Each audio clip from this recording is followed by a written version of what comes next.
Xi Jinping has removed a number of top-ranking military officials, including General Zhang Yusha, who was for all intents and purposes the second most powerful man in the Chinese military, along with nearly a dozen other generals. It's a purge that has sent shockwaves through the establishment, absolutely.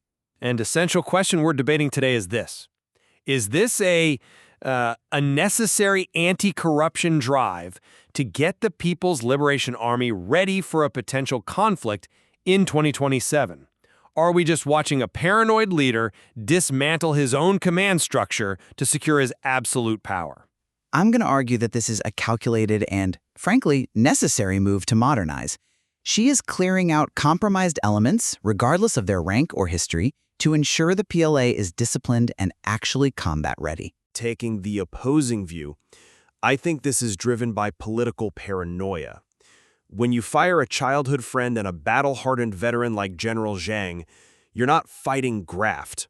You're decapitating potential rivals, and in the process destabilizing the very force you claim to be strengthening. Well, let's start with the operational reality of it all. The PLA operates under what's called the responsibility system. It's a mechanism where top leaders are held personally liable for corruption or, failures within their departments. General Zhang is 75 years old, a decade past the official retirement age. The evidence points to widespread corruption in military procurement, all of it happening under his watch. We know that graft is the single biggest enemy of military modernization. If Xi wants a world-class military by 2049, he simply cannot afford to have his missile forces compromised by embezzlement. He needs energetic, clean leadership, not these entrenched patronage networks. But you're ignoring the blood bond here. Zhang Youxia isn't just some administrator. His father and Xi Jinping's father fought side by side in the Civil War. These are princelings.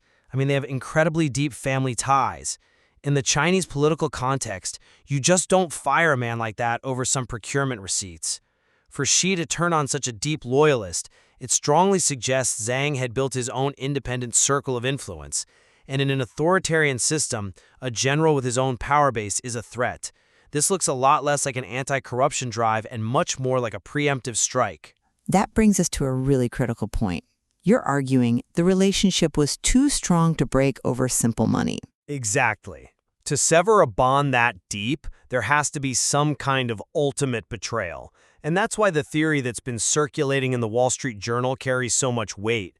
The allegation is that these generals were purged because they leaked nuclear secrets, specifically about the rocket force, to the United States. That is the rumor, yes. It's more than a rumor. It's really the only scenario that fits the severity of this reaction. If Zhang or his subordinates gave the CIA details on China's nuclear program, that isn't just corruption, it's treason. And that would absolutely justify this kind of sudden decapitation. I have to push back hard on that. It sounds dramatic, but it completely ignores the internal logic of the Chinese security state.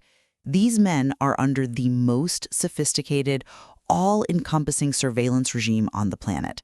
The idea that a 75-year-old veteran with a lifetime of demonstrated loyalty would suddenly turn and start feeding secrets to the Americans is, it's highly improbable. To me, that theory reads like Western intelligence trying to project superiority, implying they can penetrate the CMC's inner sanctum. Okay, but even if we dismiss the espionage angle and just assume it's about control, we're still left with the consequences.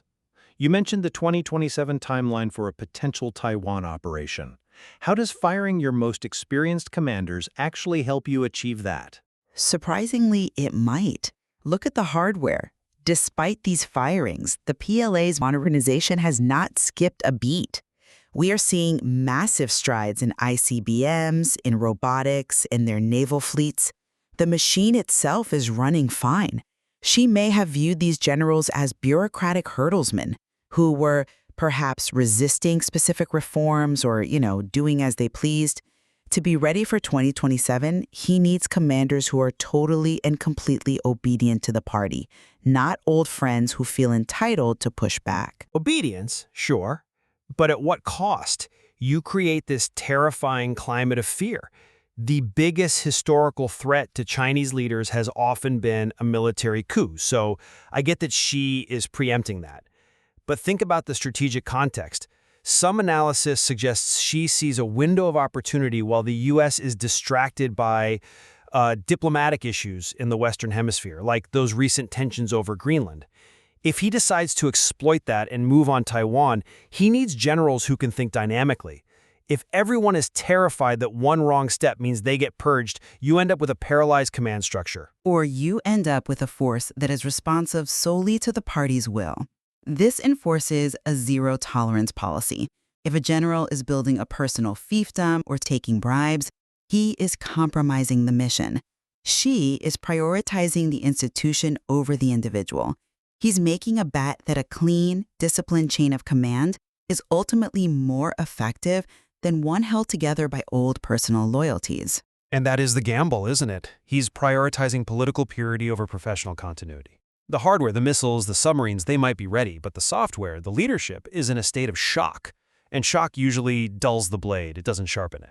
Whether that shock sharpens the PLA or breaks it is something we will all be watching as we approach 2027. That's all for this edition of The Debate.